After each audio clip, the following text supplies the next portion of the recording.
Because I practice Ayurvedic medicine, I see everything through the lens of Ayurveda. And the simple definition of health in Ayurveda is swasta, swasta, to be fully established in who you are. And what that means is to have balance within the mind, body, and consciousness consistently over time. And we can do that by coming back to ourselves. We can be spun out in the busyness of life, but always returning to ourself, our self-awareness, and our self-care practices. This is what keeps us on track and gives us those routines that preserve our health over time. So let's do it. Okay. We'll do 2 rounds of Nadi Shodhana and then we will do Bhramari. Okay. Maybe Absolutely. a way to invite everyone who is watching this to join us in this practice and see how it feels for you.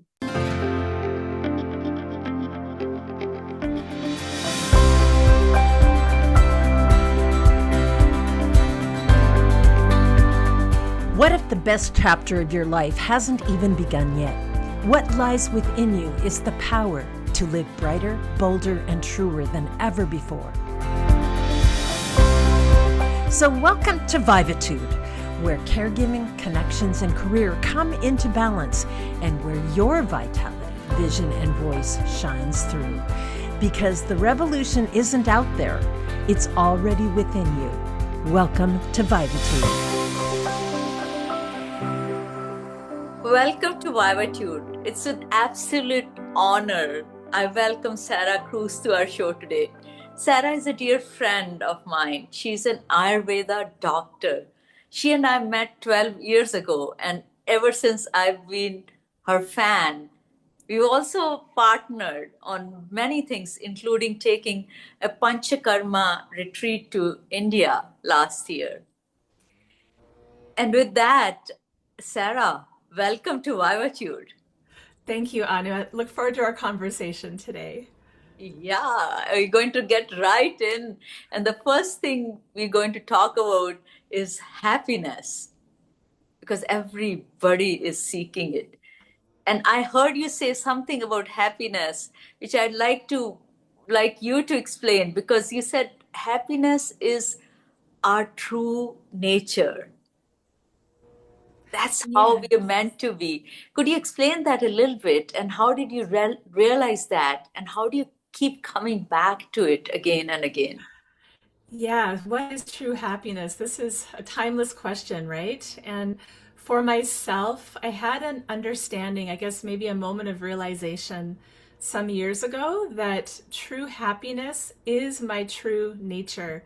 That's my nature, my birthright. This is what I can experience in this life. I can claim that and enjoy that. And life happens. We can have ups and downs, challenges, painful times, discouraging times. These are also very real. But I realized that this happiness was at the foundation of the truth of who I am. And so somehow that has freed me up to experience and to express all these other emotions as they come and go. But what remains true is this inner happiness. Mm.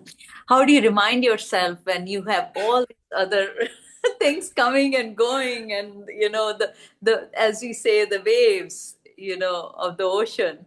I really feel like this is where our community comes in, Anu, because we're all learning in this life experience, right? And even though we can have moments of understanding, moments of awareness, we also can forget. So I think we're here to remind each other, to lift each other up, to remind each other who we are, what we're doing, in case we have moments where we forget. Yeah, yeah. So this Vivatude show, as you know, is specifically for caregivers, and we also for women who are in this phase of life where um, their children have gone and now they're a little bit free and they're empty nesters, but they have responsibilities of caregiving for their parents.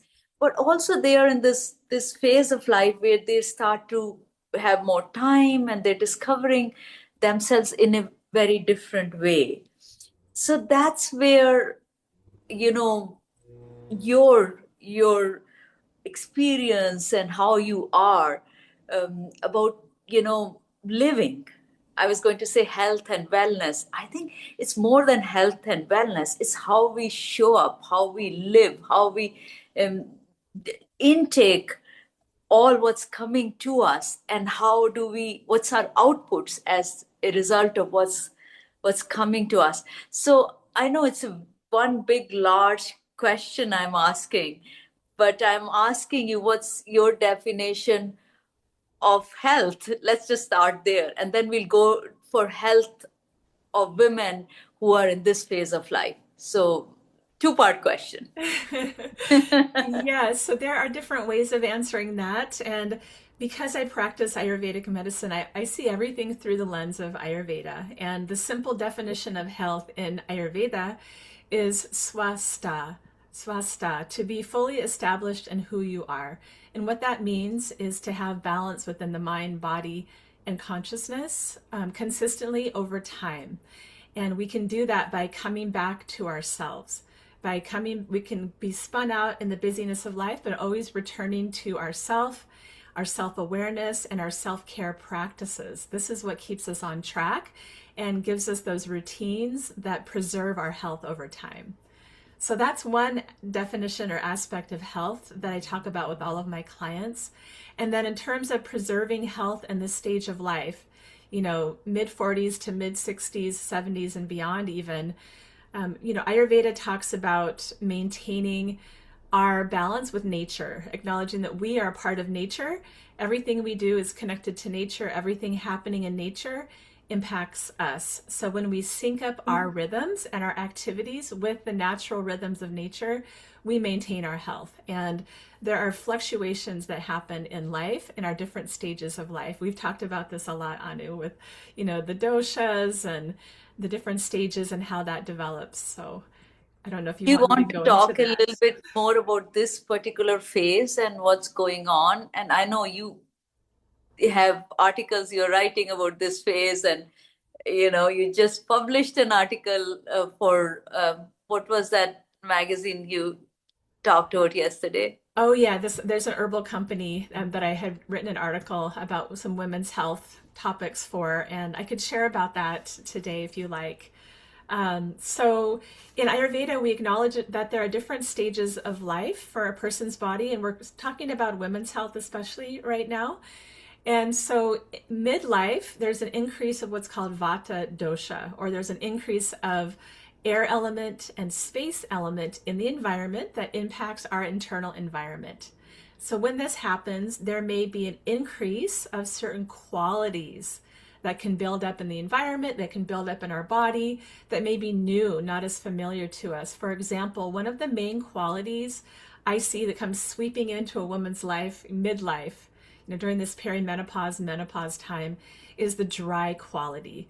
Maybe she's never had dry skin or constipation or vaginal dryness or dry scalp, never experienced dry cracking joints. This dry quality maybe wasn't too much of a concern until menopause came, and then this dry quality came in.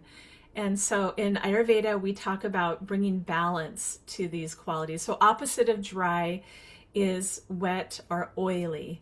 So it's really that simple. Like when there's an imbalanced quality, we simply think, what is the opposite quality? Okay, I'm going to bring that opposite quality in with my foods, my beverages, my herbs, supplements, my activities.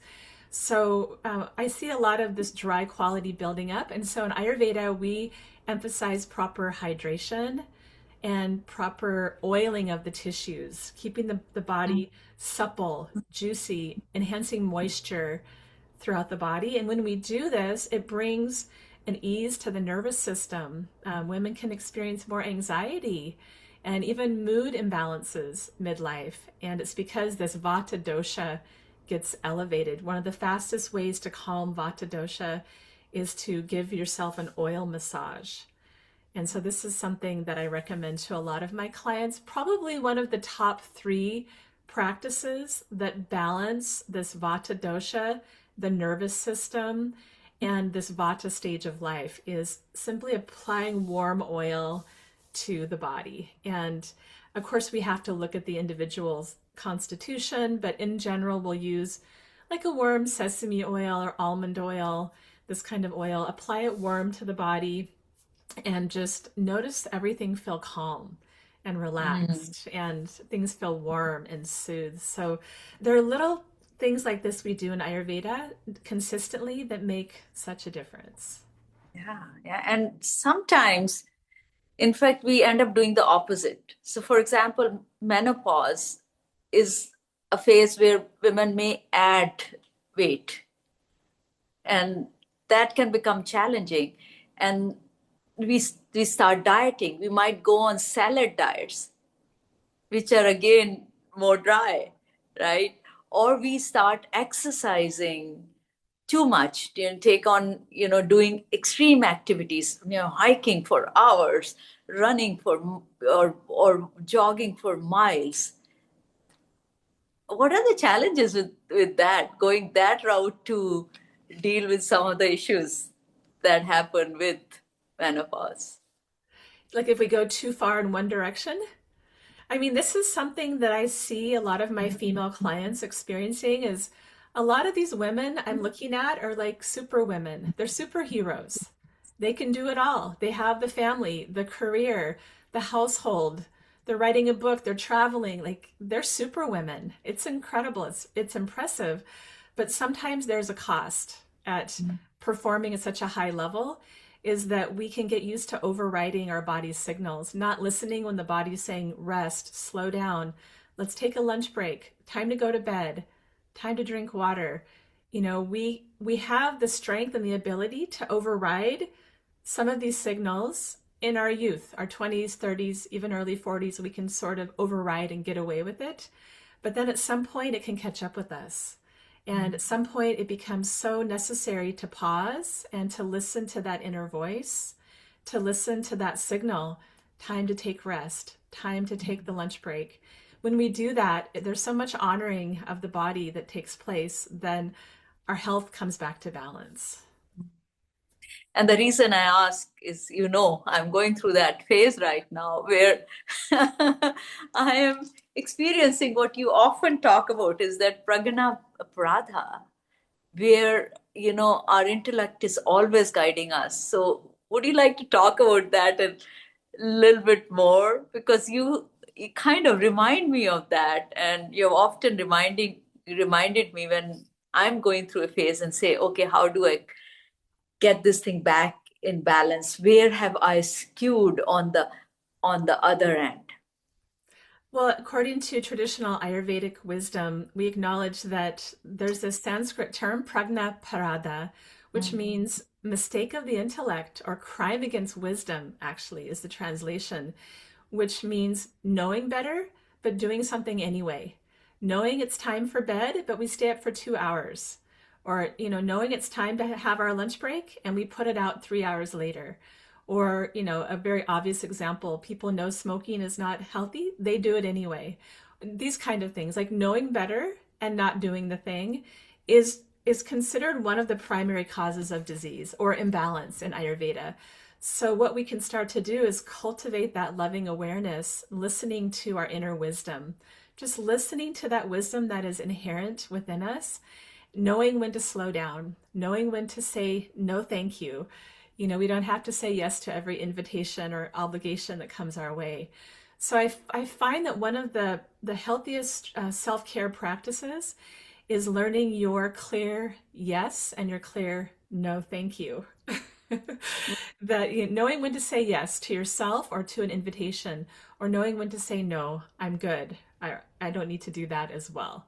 So those healthy boundaries are part of what keeps that pragna parada in balance. We're listening to not only our inner intellect, but our inner intuition, and they go together, right? Yeah. And anyways, I think we are in a phase of life where I myself feel that there is a lot more freedom, to what I choose, whether I choose to say yes or no, because it's no longer what people will think or what, oh, I'm obliged to do this. I think we have to take that freedom and exercise it, but not that we can go over to an extreme, but how do we bring ourselves always back to balance, back to balance? Exactly. And like we were talking about this midlife time, it's not the time to push past, the boundary and go into extremes. Oftentimes there will be consequences. If we push, push, push, we can go over the cliff a little, go over the edge. And so we talk about like coming to that edge and then backing off and taking Mm. rest. And so more than any time in life, this midlife and beyond is that time where it's not the time to push. It's the time to step back, to listen, to enjoy that freedom that you've been working so hard your whole life for, to be in that more reflective state, that state of enjoyment, that time, once a person even reaches retirement stage, at that stage of life, to have a plan to enjoy all that you've been cultivating. Because we're programmed to just keep going and striving and have our ambitions. Our society programs us this way to be working towards something always, competing with ourselves. To what end? Yeah, to what end? I mean, that's a very good question. I feel like that's a good question for you to ask me, Anu. Why are you running so hard? And look at you. And it's a great reminder. I mean, for me, even though the freedom was there, I'm like, okay, this is a freedom to push the boundaries. But really, is this a freedom to run your, 60-mile walk in 3 days? And if you're doing it all along, that's fine. But if this is the time you want to begin, maybe the joints are not that happy. And they'll tell you very quickly, Yeah. isn't it? Mine have been telling me. Well, sometimes it takes an event to really get our attention. Like you've had some personal experiences. I had an experience when my daughter was a baby. I was in Eastern Washington visiting friends. My daughter was only 1 year old, and I was invited to go horseback riding. And I love horses. I hadn't been horseback riding in a few years. They took me to the horse. I had an intuitive feeling something's not right with this horse. Maybe I shouldn't go. But they had taken the time, they saddled up the horses, they prepared everything. I thought, okay, we've been looking forward to this. Someone's watching my baby. We're going to do this. And so, literally 2 minutes after we left riding the horse in the field, I got bucked off and I broke my wrist. And I'm supposed to take care of this baby, breastfeed, change diapers, all of this. Now I have a broken arm. And that was my big wake up call. Like, don't override your intuition. Like when that signal is strong, there's value in listening to that. So. Yes. Yes. I didn't know the story. I thought I knew most of your stories. So whenever I'm questioning something, I think about that incident. Like, okay, I have a feeling there's something real to that. And even if it doesn't make sense now, I'm just going to follow it. And so that's like, not overriding, in that case, my intuition. We also think about not overriding the intelligence that we have. So both we can consider. And this is coming from old Ayurvedic teachings that if we do that, if we honor our intellect and our intuition, then we'll be well served. And I think our intuition is always speaking to us. It is always bodies giving us signals. Pain is one of the signals. This is painful. And of course, we can pop in a tablet and it's not as painful as it was, but that pain keeps coming back. And that might be a signal in itself that can I just step back and see what's going on? So true. Yeah, one parameter that I offer my clients a lot when they're thinking about cultivating that intelligence plus intuition around daily decision making is, say we're at the grocery store, we're looking at this cheese that we've always eaten, pausing, is this cheese going to really nourish me, or is it going to cause problems, congestion? Is it going to negatively impact my health? So we can think about it in terms of food choices. We can think about it in terms of activity. Oh, my friend is inviting me for a 2-hour hike today. Is this going to give me energy and vitality, or will I feel depleted? So the question is, will this substance or will this activity nourish me or deplete me? And if we can just ask ourselves that question really quickly internally, there's always an answer. There's always an answer, our higher self knows. So if we just ask, is this going to nourish? Is it going to deplete? That can be our guide, going forward. Of that, it's such a simple tool. and maybe just printing it and putting it on refrigerator on a refrigerator, or on, taking it and putting some kind of sticker on a shopping cart, or something there, or maybe even putting it on our head so that it can be forehead, it can be a reminder for others too. You pick Yeah. this item. I think grocery stores won't like it. Yeah, true. I think you're right. They're like, why is nobody going to the inner aisles anymore? Yes, I know. I'm going to shift our attention to something which you have been extremely passionate about, and you spending the last few years. I remember even when we went for our Ayurveda retreat, you were talking about environment and the toxicity in the environment and the harm it's causing.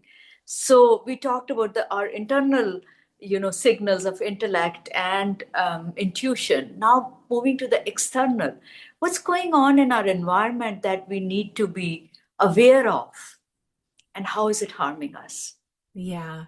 Well, over the last 50 years, since the industrial age, even beyond 50 years, since the industrial age began, we have been exposed to environmental toxins. We all know about this, right? Toxins in our air, our food, our water. It's just part of our environment now, coming from factories, from petrochemicals, from microplastics, heavy metals. There's so many things we're exposed to, even if we try not to be exposed to them, they're there.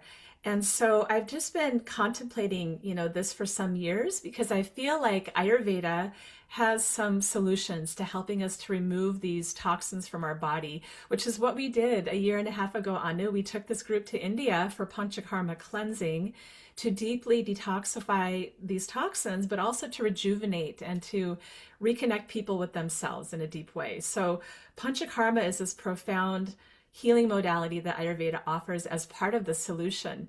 But the other thing we have to consider is trying to avoid the cause in the first place. How do we avoid coming into contact with these environmental toxins? Especially what I've been learning about more are microplastics. So there's a lot of information coming out now in a grander scale about the impact of microplastics. I learned from a documentary recently that most of the microplastics in the ocean are coming from our laundry, from what goes through the pipes, all the plastics in our clothes, polyesters, rayons, all these like plastic clothes. It washes into the water supply, into the oceans. And one of the main impacts that these toxins or plastics have is on our hormones.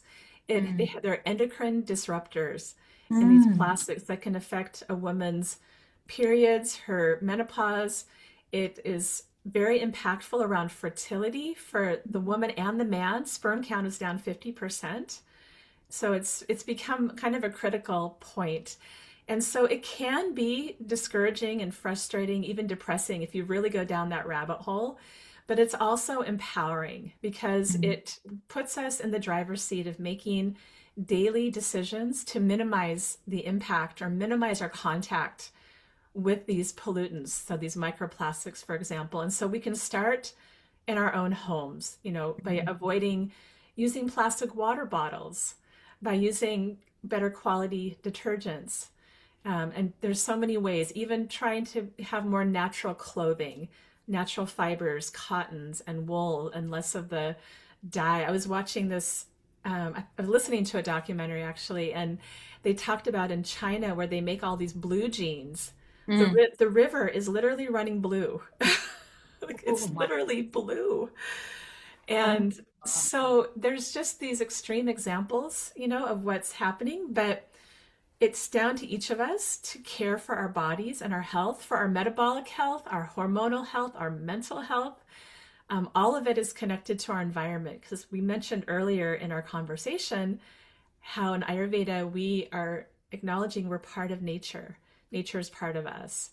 And so the more we can come into balance in our own bodies and our own households, the more that impacts the world around us. So while it's challenging, it's also encouraging and even empowering. And we can start with some simple things. One of the things which I shifted many years ago when I did my Ayurveda counselor program in 2015, so it's been 12 years, was to just for as a kitchen cleaner, I have vinegar with water and essential oil.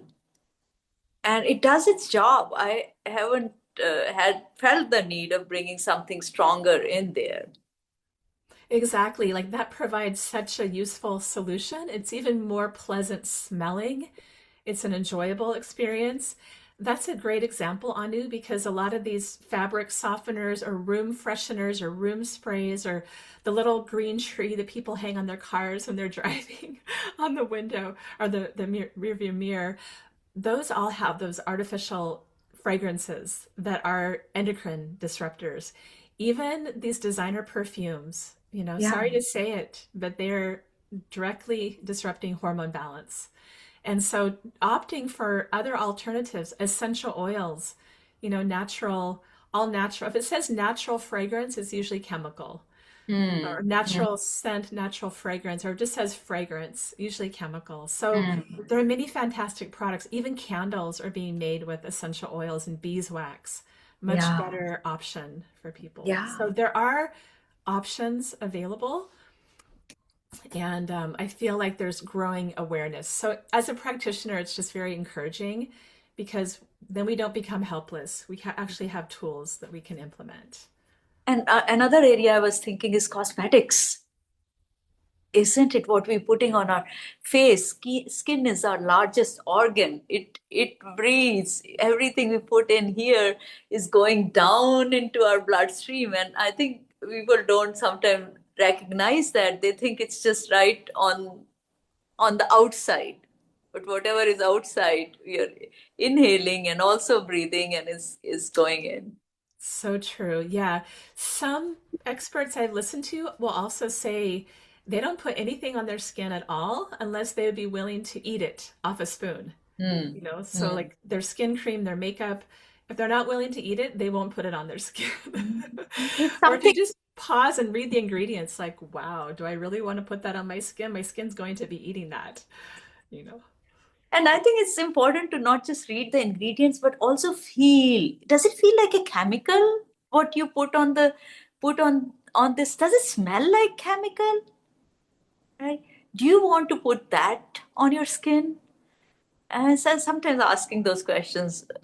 But I have put some foundation on today that reminds me. Yeah, well, there are natural brands. Like even if you go to a local health food store like Whole Foods Market, PCC, or local co-op, you can find natural makeups or online.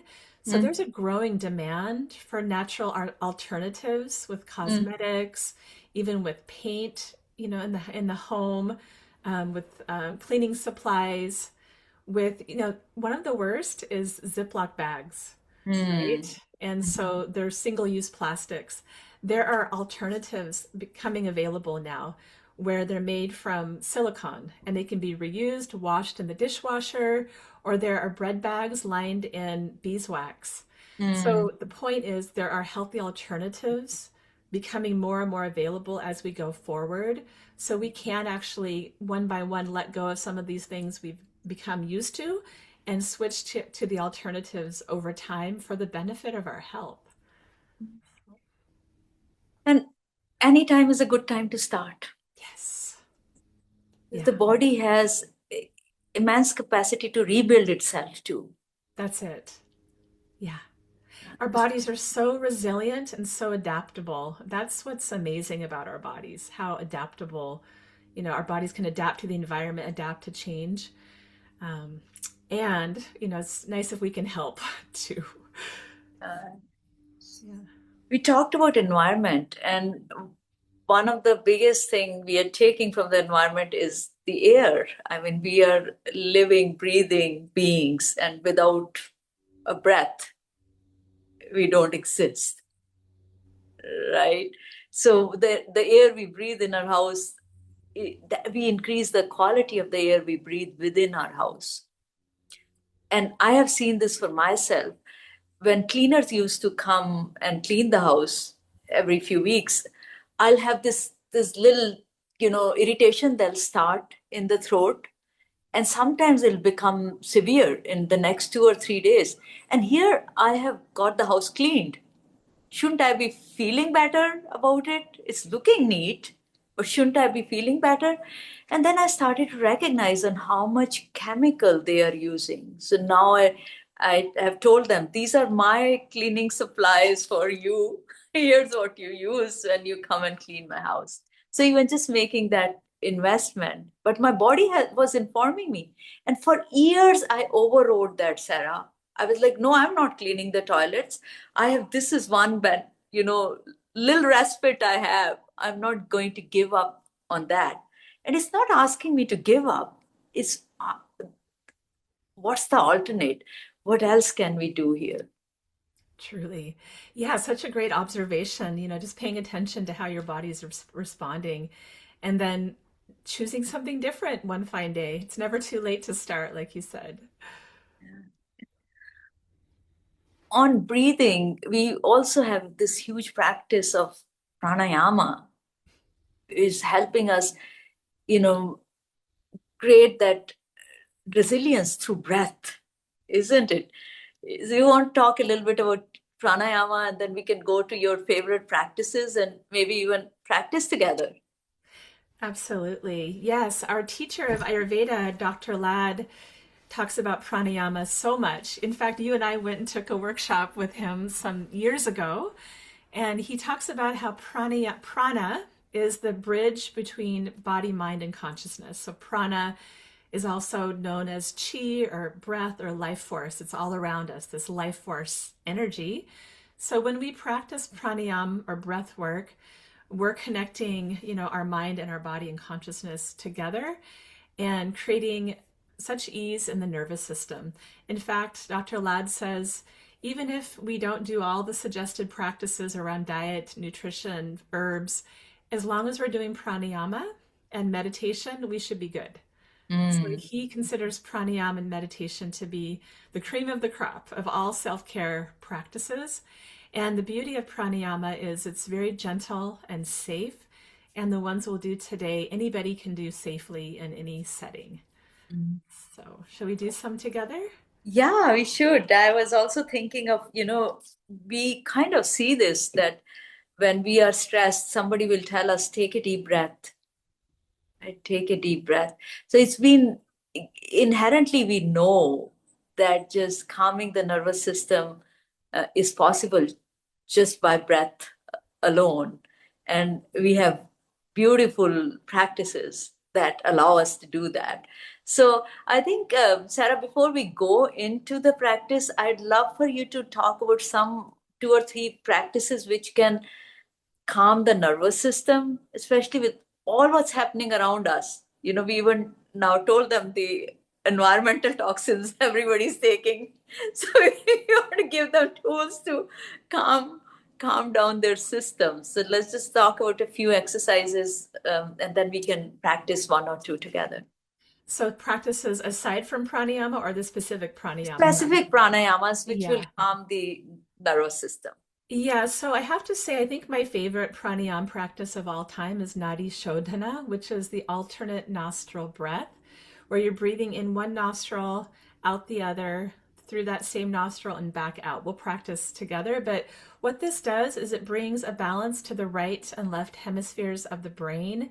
So one side is more sympathetic dominant, one's more parasympathetic dominant. We're activating both sides of the brain, the intellect and the intuitive side. They get harmonized, and that affects the whole rest of the body. So in terms of balancing the vagus nerve and the whole parasympathetic nervous system, bringing one to a deep state of relaxation, but also focus of mind. It's relaxing, but it's not dulling. It's relaxing, but then you complete and you feel fresh and clear and bright. So I have seen this one be effective even for stage performers. I have a friend who's an opera singer, and she would teach the whole cast and crew Nadi Shodhana before their production. No one had stage fright. Everybody was completely relaxed. They went on stage, did their part, zero anxiety, just relaxed. And that gave the best performance. So I love to give this to people who give presentations or talks in front of their team, or who've maybe been on anxiety medication. I don't tell anybody to come off their medication. But I've seen this be more effective than any medication out there for anxiety. Just how quickly it works. In 5 minutes, it changes your state of mind. The other one that I love so much is Bhramari, the bee humming breath. You hum, there's a hum in the head. It sounds like a bumblebee. And so Mm. it vibrates. There's a vibration in the head. The glands within the brain get that vibration, the thyroid, the thymus. So all the endocrine glands get balanced. It balances your hormones and it helps to release nitric oxide in the body, which is used for so many different health purposes, including immune strength. They said if everyone was practicing Bhramari during COVID, nobody would have been sick because Mm. it's such an immune booster that any unhealthy cells can exist when you're doing Mm. Bhramari.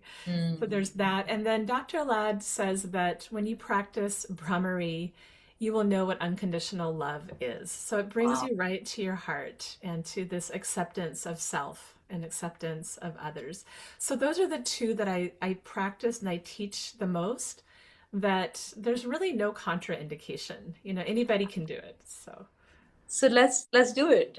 okay. We'll do 2 rounds of Nadi Shodhana and then we will do Bhramari. Okay. Uh, Absolutely. Maybe a way to invite everyone who is watching this to join us in this practice and see how it feels for you. Okay, we'll take a few minutes and practice both of them. So, anytime before we practice pranayama, you want to make sure your sinuses are mostly open. So, if you're watching, you might need a tissue. Just clear the sinuses, open them up, and then we will sit comfortably. So, wherever you're sitting, just that your spine is straight, that your body is relaxed. You can have your legs forward, you can be sitting cross legged, just finding your comfortable seated position. And just starting to deepen your breath in and out through your nose, noticing the mouth staying closed.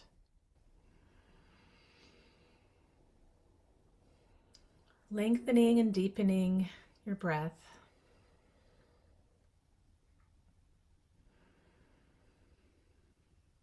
Just feeling everything slowing down.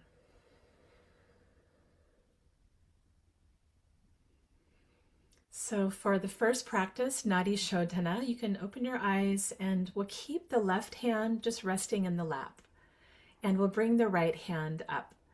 And we'll take what's called a mudra, a hand posture. In Ayurveda, these mudras are used for different purposes. So the traditional mudra involves bending your index and middle finger into the palm, although some people find it easier to bend the 3 fingers into the palm. So this is one technique.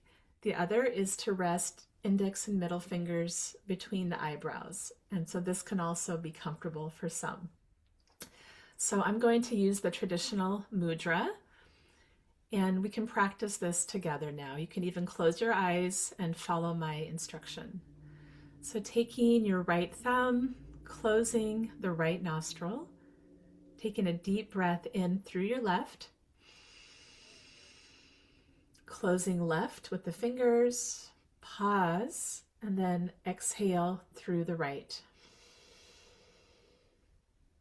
Pause, inhale right, close right with the thumb, pause, exhale left. Pause, inhale left.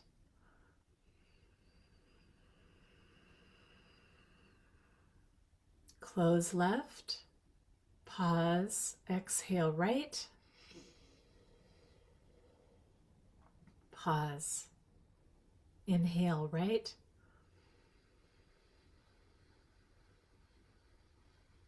Close and pause, exhale left.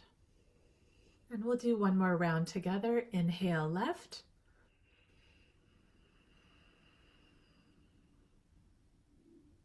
Close left, pause, exhale right. Pause, inhale right.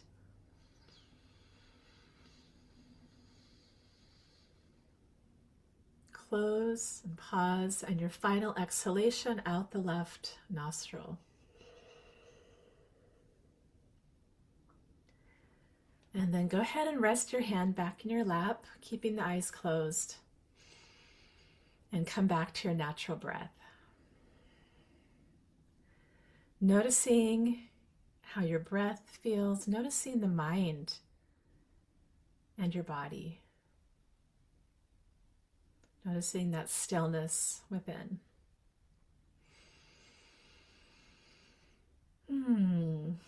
Beautiful. Okay, so we can open our eyes and I'll show you the second practice, the Bhramari, the bee humming breath, also known as bumblebee breath. So this one involves a humming. So you're humming from the throat, the mouth is closed, and the gates of the senses are closed during this practice. So I'm going to instruct us on how to close off the senses through the hands, and then we will do 3 rounds of Bhramari together, okay? So we can practice at the same time. You take your index fingers and rest them over your eyebrows, middle fingers resting your eyelashes down, ring fingers are touching the outer corners of the nose stays open. Pinkies, outer corners of the lips. Thumbs can rest just outside the ears or even in the ears when you're practicing on your own. Keeping the elbows lifted, okay? So we're going to take a deep inhalation and actually let it out with a nice, strong, loud, slow hum. And we'll do this together 3 times, and you can move at your own pace. Take a deep breath in.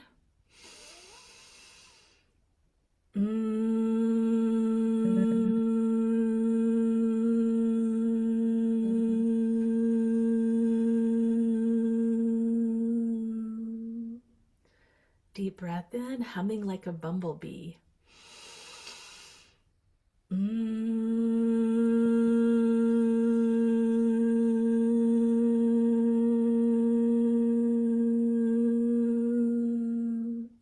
See if you can touch your tongue to the roof of your mouth. Deep breath in.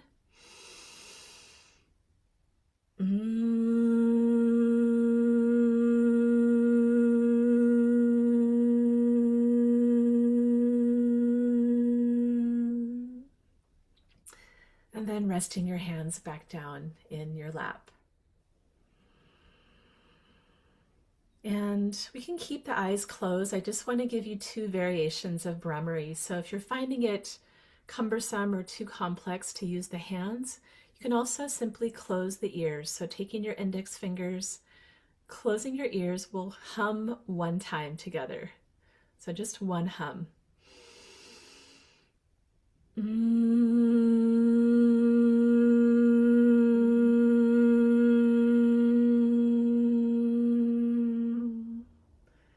Resting the hands down.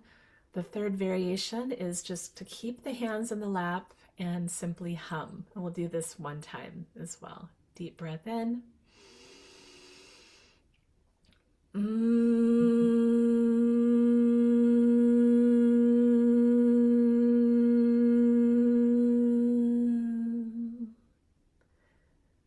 Coming back to your natural breath. So noticing the body feeling relaxed, the face and the jaw soft and relaxed, the mind quiet. Noticing how you feel.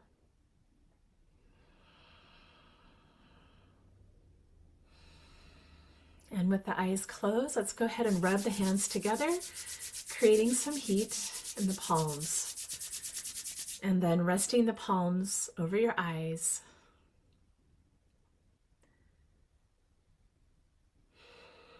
Noticing how soothing that feels. And then bringing your hands back down to your lap. So these are the 2 practices. And so a full practice of Nadi Shodhana is about 5 minutes. So back and forth is 1 round. And you can do 12 rounds for a full practice. We did about a half practice today. Then Bhramari, a full practice is 7 breaths, 7 hums. We did 3 and then 1 and 1. So a full practice is about 7, that's about 3 minutes. So it doesn't take long to shift your state of mind and leave you feeling fresh for the next part of your day, right? even half of the practice has created that effect. I mean, we didn't do the full set of rounds for, Nadi Shodhana and Bhramari, but whatever we did, it just feels so relaxing, right? It feels like everything is well in the world. Yes. And the beauty of it is it connects you to your inner self, Yeah. your inner wisdom, and to all that is ultimately. It creates this inner harmony. And from that place, you notice more clarity, right? There's this clarity that you can go about your day with, which is so nice. I think this would be a great place to stop, isn't it? With that feeling that's already happening, and maybe we can keep that. And so, my invitation for everyone is to maybe take a few more moments if you're practicing. Even if we have stopped, you can continue to practice. And you can come back to this recording again and again to learn this. But you can also get in touch with Sarah. She does consultations. They're happy to meet with you, take you through this practice of understanding what imbalances might be causing some of the challenges that you have in your life. And sometimes it's not just the physical, it is also what's going on in the entire system, our mind, our body, our environment. Everything is impacting us, and she can look at it as a whole. Absolutely. Yeah, happy to support everyone. I meet with clients in person on Bainbridge Island, also virtually on Zoom, anywhere in the world. Just happy to help. One last thing I wanted to add as we close is after we do these pranayama exercises, there's such nice lead ins to meditation. So if you've been wanting to deepen your meditation practice or start a meditation practice, beginning with pranayama and then simply sitting quietly and watching the breath. So that would be my invitation for you from here after listening to us, is to keep that state of inner calm and just sit with your breath for a few more minutes and enjoy. Thank you, Sarah. That was a great add on, because a lot of people also tell us that I can't meditate. And there's just too much going on in my head to meditate. And this would be a pre practice to that. What a beautiful Absolutely. invitation. Thank you for that. Thanks, Anu. Yeah, so with that, we will end this episode of Vivatude, and we'll see you again soon. I'll bring Sarah again one more time, because she has so many practices. We barely touched upon them.